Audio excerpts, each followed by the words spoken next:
नमस्कार मित्रांनो, मी सपना स्वागत करते तुमचं मराठी फॅक्ट बॉक्समध्ये। 2024 चा T20 वर्ल्ड कप भारत आणि दक्षिण आफ्रिका समोरासमोर। भारताने 11 वर्षांनी ICC ट्रॉफी जिंकली आणि त्या विजयाचा एक मोठा हिरो होता हार्दिक पांड्या। शेवटच्या ओव्हरमध्ये दक्षिण आफ्रिकेला जिंकायला 16 रन्स हवे होते। तणाव जबरदस्त होता, करोडो भारतीयांची नजर त्या एका ओव्हरवर होती आणि त्यावेळी बॉल हातात घेतला हार्दिक पांड्याने। त्याने त्या ओव्हरमध्ये फक्त 8 रन्स दिले आणि भारताने सामना जिंकला। त्या क्षणी हार्दिकच्या डोळ्यात पाणी होतं। रोहित शर्माने ट्रॉफी उचलली, पण काही वेळाने ती ट्रॉफी हार्दिकच्या हातात आली आणि बराच वेळ ती ट्रॉफी हार्दिकच्याच हातात राहिली।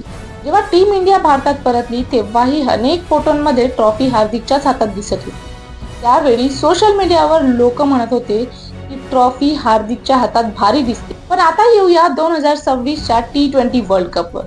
भारताने पुन्हा फायनल्स जिंकली। यावेळेस सूर्यकुमार यादवने ट्रॉफी उचलली, पण काही वेळाने ती ट्रॉफी पुन्हा हार्दिकच्या हातात दिसली।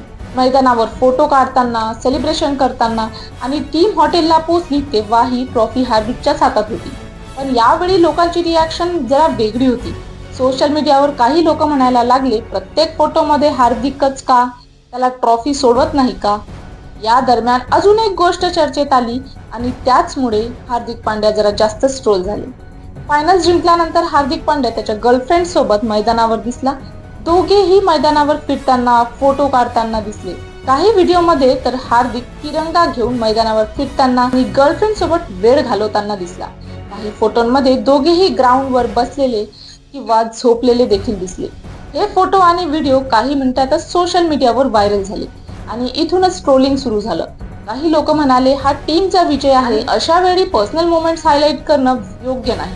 तर काही लोक म्हणाले विजय साजरा करताना कुटुंब किंवा पार्टनरसह मैदानावर दिसणं यात काय चुकीचं। पण एक गोष्ट नक्की आहे, हार्दिक पांड्या हा असा खेळाडू आहे जो नेहमी चर्चेत असतो। त्याची स्टाईल, ॲटिट्यूड आणि लाईफस्टाईल नेहमी लोकांचं लक्ष वेधून घेते। म्हणूनच त्याची प्रत्येक गोष्ट सोशल मीडियावर खूप मोठी होते। एक फोटो, एक व्हिडिओ आणि काही मिनिटात संपूर्ण इंटरनेटवर चर्चा सुरू होते। आता प्रश्न असा आहे, हार्दिक पांड्याने खरंच काही चुकीचं केलं आहे का, की सोशल मीडियावर गोष्टी थोड्या जास्तच वाढवल्या जातात? तुमचं मत आम्हाला कमेंट सेक्शन मध्ये नक्की सांगा आणि व्हिडिओ आवडला असेल तर लाईक, शेअर आणि सबस्क्राईब